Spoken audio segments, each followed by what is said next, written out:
Commissioners meeting to order. Roll call, please. Carter, Huffman. Aye. Mattis Castillo. Here. McGuire. Here. Ortega. Aye. Reinhardt. Here. McDonough. Here, stand for the Pledge of Allegiance.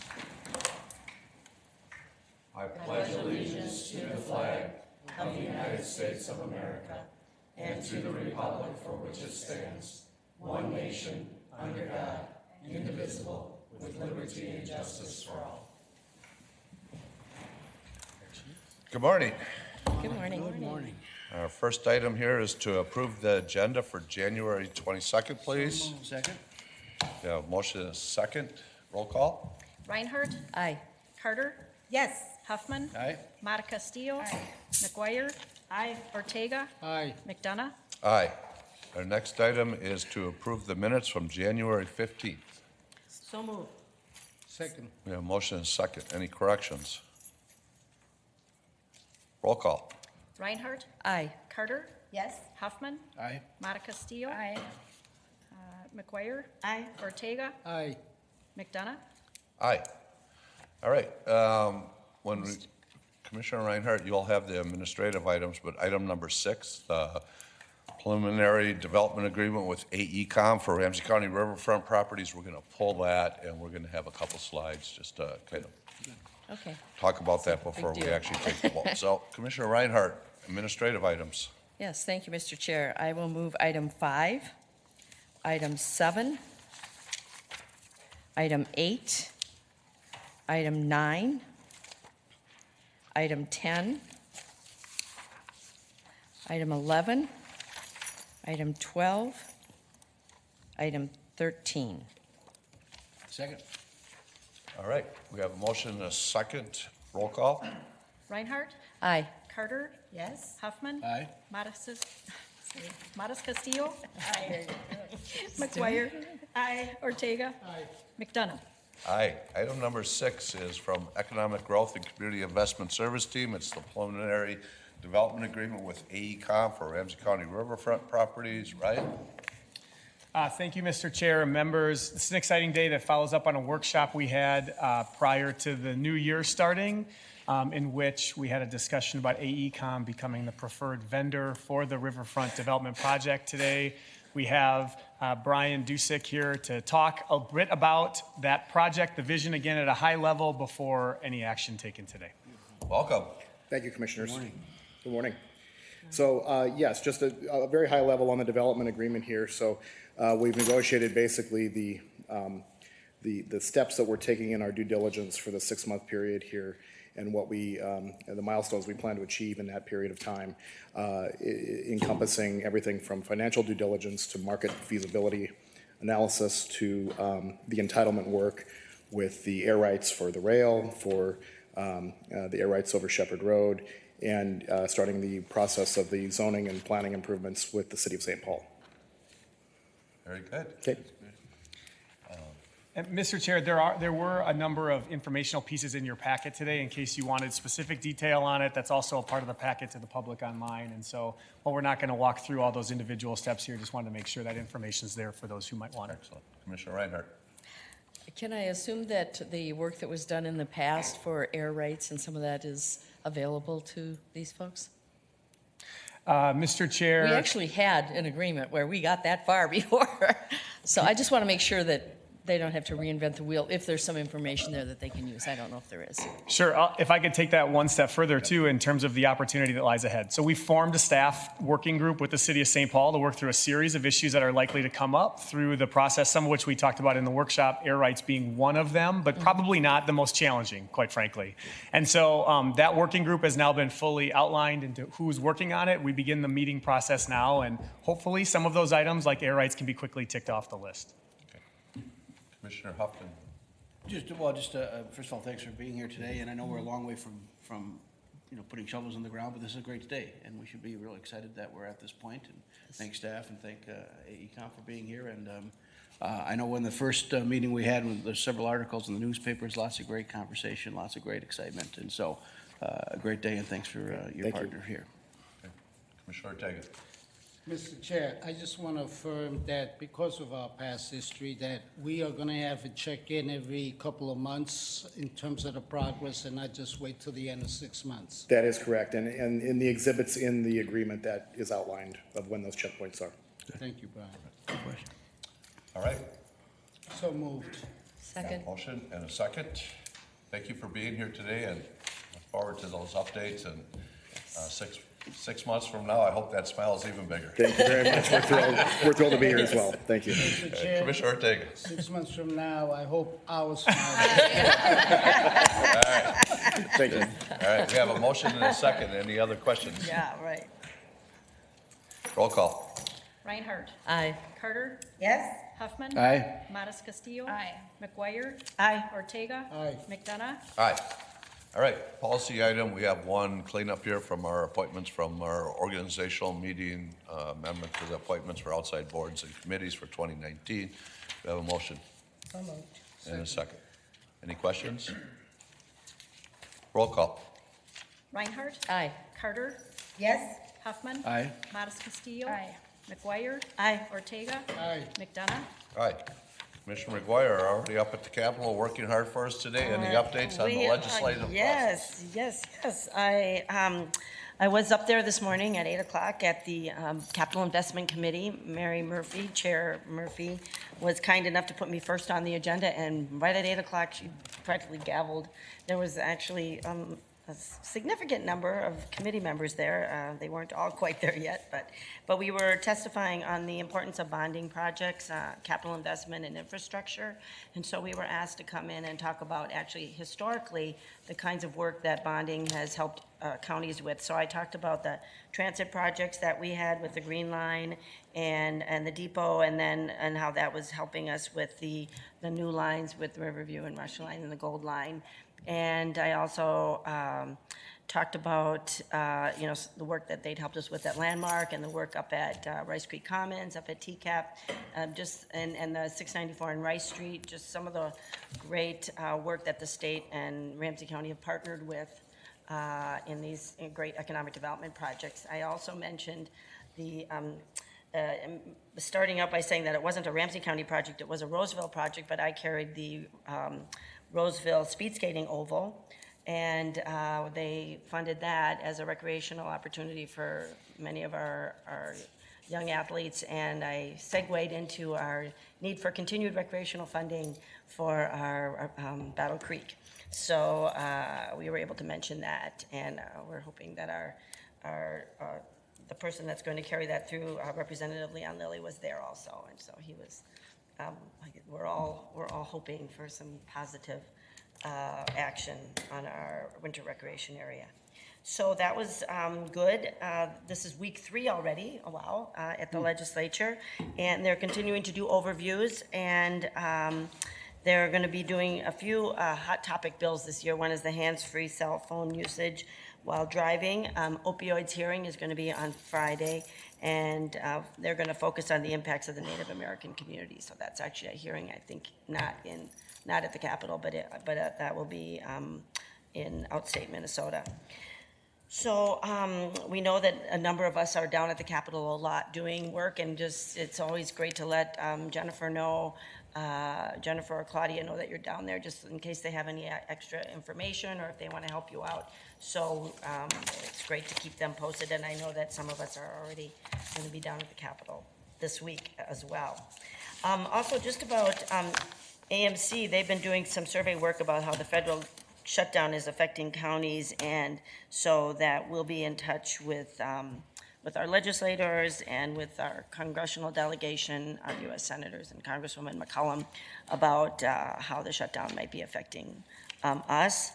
And just to remind everyone that we are having a legislative delegation meeting this Friday from 10:30 till noon at the state capitol in room 316. This is when we invite all of our Ramsey County legislators, and we have quite a few new ones, so it'll be a great time for them to get to know what our issues are, and so hopefully we'll be able to be there, all of us, and and some of our staff, and we'll talk about the issues that we have, and then we'll learn about their issues too. So that's this Friday at 10:30 at the Capitol.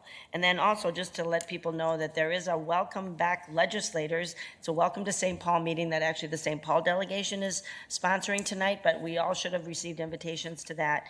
And that is from 5 to 7 at the Children's Museum. So a lot of legislators will go to that, and that's just a welcome to St. Paul event. So, thank you. Thank you. Any other legislative updates from other commissioners? Commissioner Reinhardt. Well, I just wanted to note also that, yes, there are a lot of meetings that are going on and will continue to go on just to give information on a variety of issues, not just Ramsey County specific, but things that we support and are up there talking about. But I also wanted to note in the legislative vein, the article in the Star Trib about Congresswoman McCollum. And I have known Betty since she was on the city council in North St. Paul.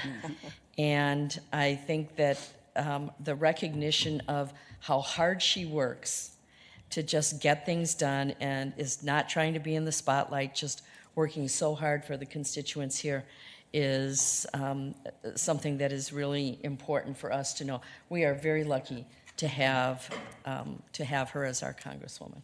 So I just wanted to note that, how hard she works. Yep. Thank you for bringing that out. That's Well good. earned. No, I appreciate that too. All right, County Manager Ryan O'Connor.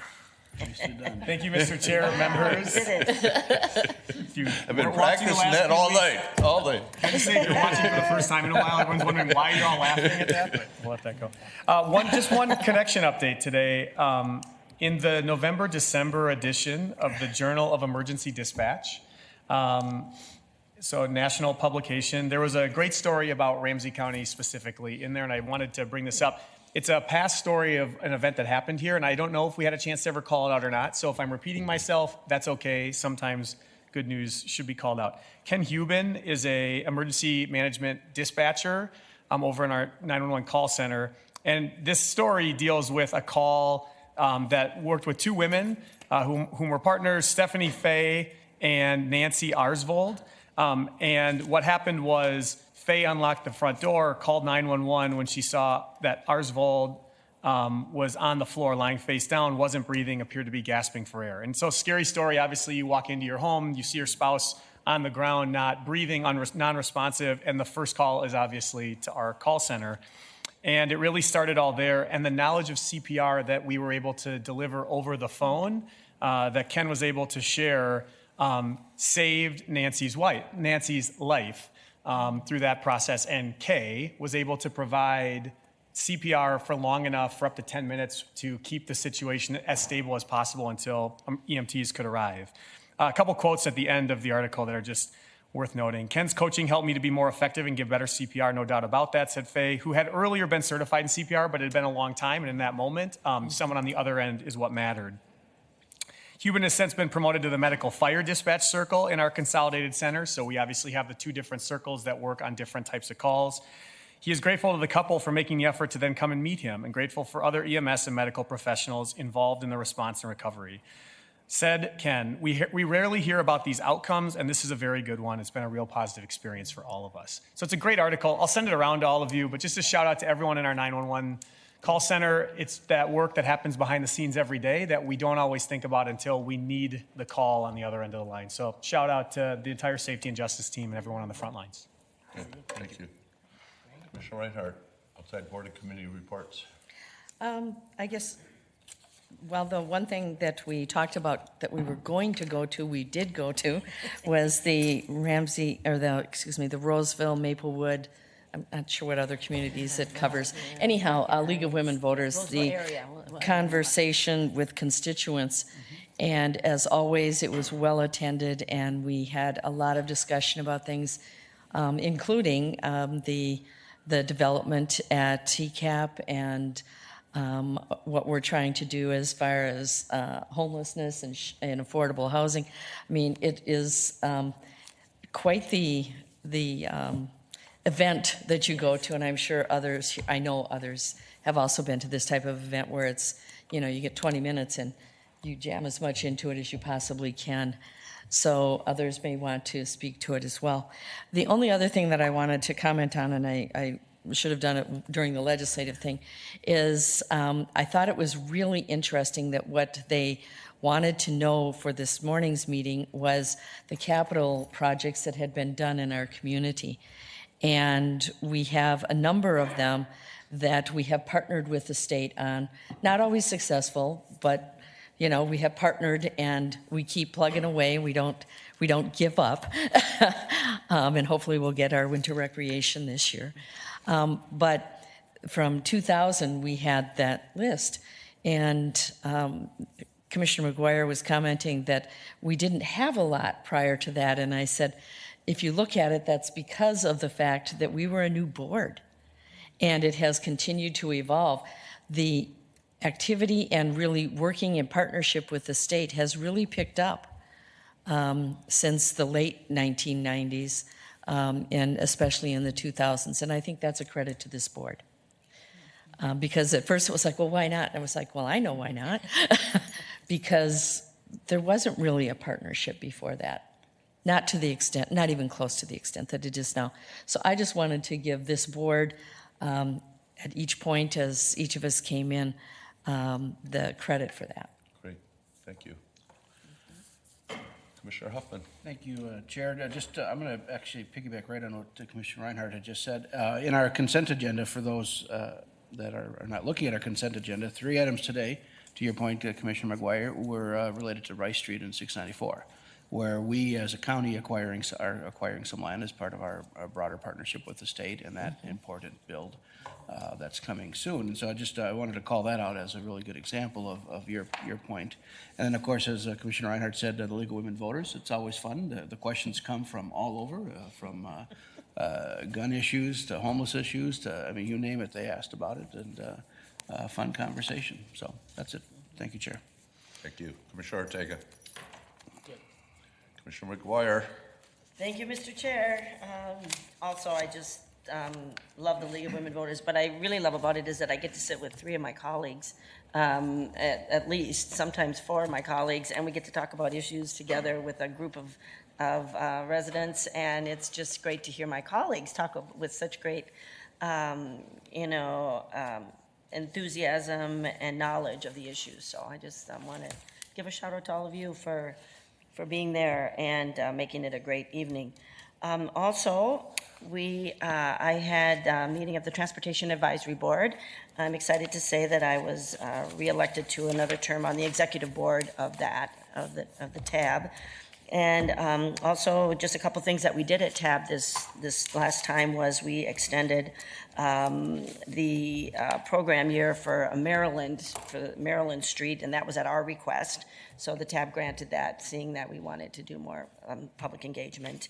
And so we were happy to do that. And then we did have a long conversation on the regional solicitation, where we approved the plan that gives, I think, a good balance, a mix of expansion in roads and bridges and transit, and then biking and walking along with that. And so it was a really good discussion, though. I was happy that Commissioner Mattis Castillo was also there to learn, as she's the alternate on that committee. And it was, everyone felt like it had been a good process. We made a little sausage that day, which is unusual for TAB. That I think the last few times we've picked and choose some of the projects, which is a little disconcerting sometimes, but I think in the end everyone felt pretty good about it.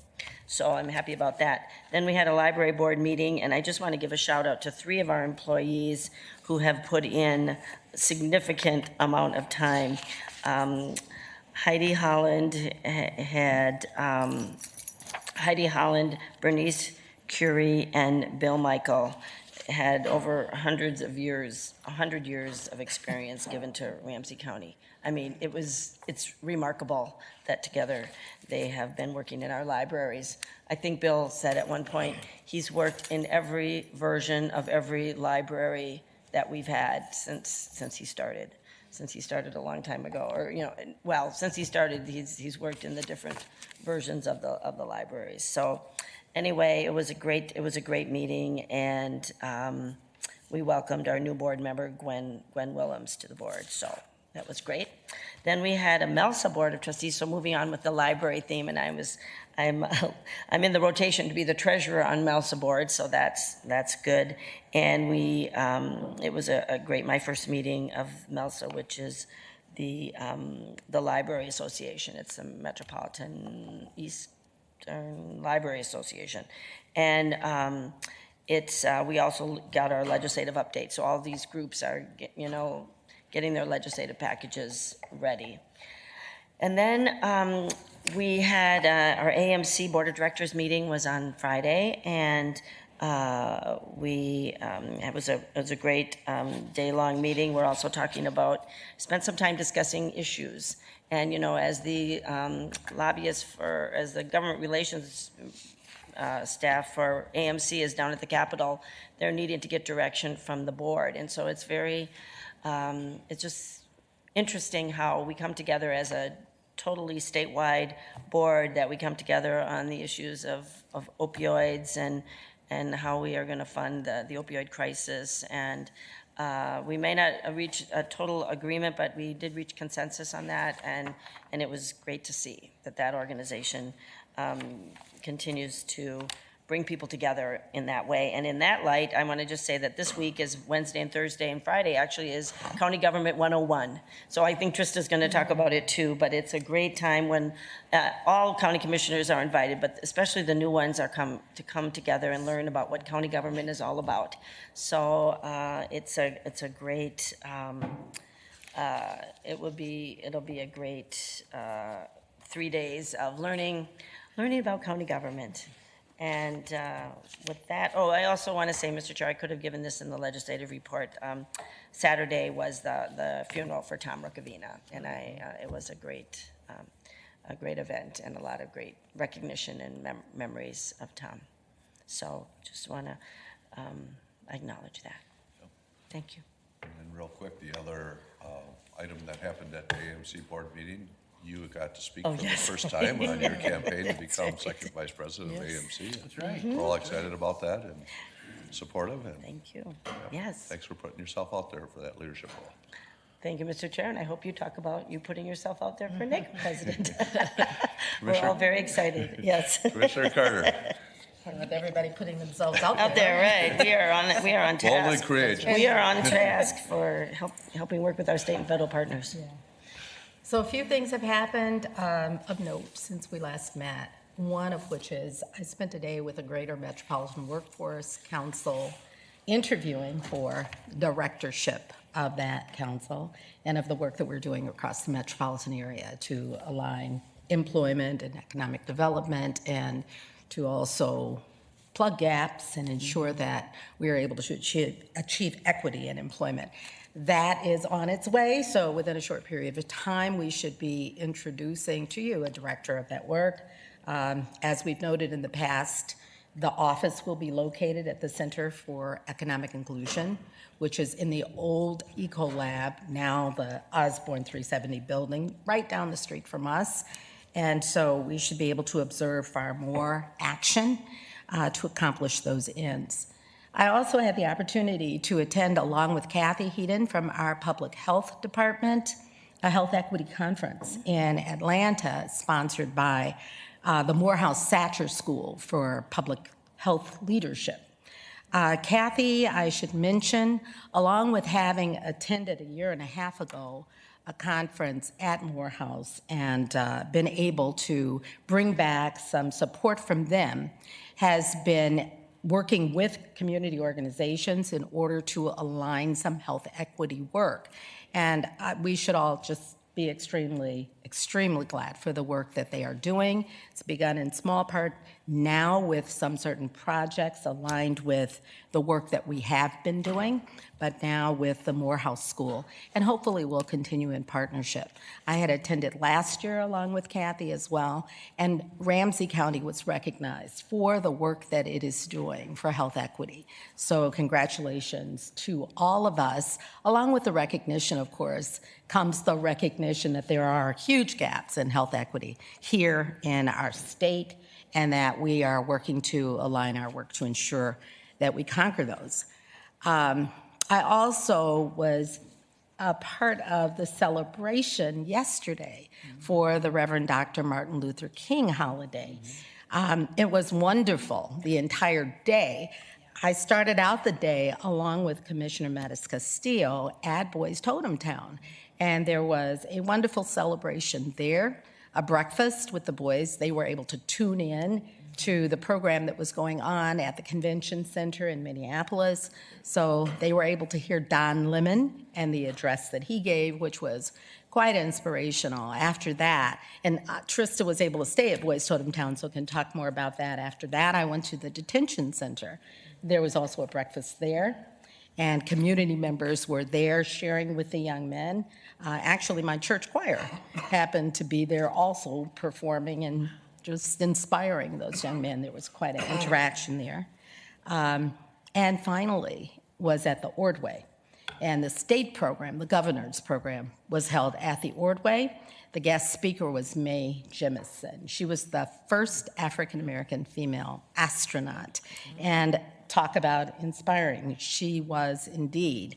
But I was also quite impressed by a young 11-year-old girl who was there and announced herself adamantly as our future. It was so wonderful to hear from her. And of course, local, state, and national elected officials, the governor and his staff, members of his cabinet, were there and spoke eloquently and also with great hope for our future. So it was a wonderful event. We did not have the march yesterday. Some of us were quite glad because it was very cold, but it was a wonderful day. Thank you. Commissioner Mattis Castillo? Yes, so just to add to Commissioner Carter, at Boys Totem Town, I did stay beyond breakfast and really had an opportunity to engage with the boys as well as take a tour. And so it was fitting. It was definitely eye-opening. We've got some work to do, and I think we all agree that we need to make those steps forward. You know, those young men are, you know, baby-faced, right? And you think about that could be our children. So really powerful. And then a few other things. There's another march this weekend, the Women's March at the Capitol, on a very cold day, where hundreds of women participated, and men and women, and really pushing to moving towards equal rights, which a lot of people don't realize that women don't have equal rights in our Constitution. And so I will be testifying actually on the Equal Rights Amendment bill this week at the legislature. A couple other quick announcements. I have been 2 weeks on the job, and it has been a great 2 weeks. And I just want to say to staff and to all of you, I really feel welcomed and really have been impressed and overwhelmed by the generosity and help and encouragement here, and really the professionalism of the staff. And Ryan, I just want to say you have built a fantastic leadership team. It's quite impressive. I think it's a hidden gem that everyone outside of Ramsey County needs to know how great of a team we have. So kudos to you for building such an amazing leadership team, because it really is on par with, you know, the greatest. So, and then one other note, next Tuesday, the North End Neighborhood Organization with the Community of Excellence School is hosting a listening session, and I want to invite everyone. And it is around the 2 pedestrian fatalities on Larpenteur Avenue. So the community is very concerned about pedestrian safety, and there's a listening session next Tuesday evening at the Community of Excellence School. And so just want to put that out there so people can put it on their calendars and hopefully come. I will be attending, listening to hear what the community has to say, and have invited folks from our Public Works Department as well who take this pedestrian safety very seriously. So thanks very much. Thank you. All right. We'll move into an executive session, the first 2 actually. The first one will be on the county manager's performance review for 2018, or that portion of 2018 where Ryan was the county manager. The next executive session following that will be on Rice Creek Commons. Then we have a time-specific board workshop at 1:30 on the Vadnais Sports Dome, the Vadnais Sports Center Dome. Commissioner McGuire will be chairing that. And so with that, we're adjourned.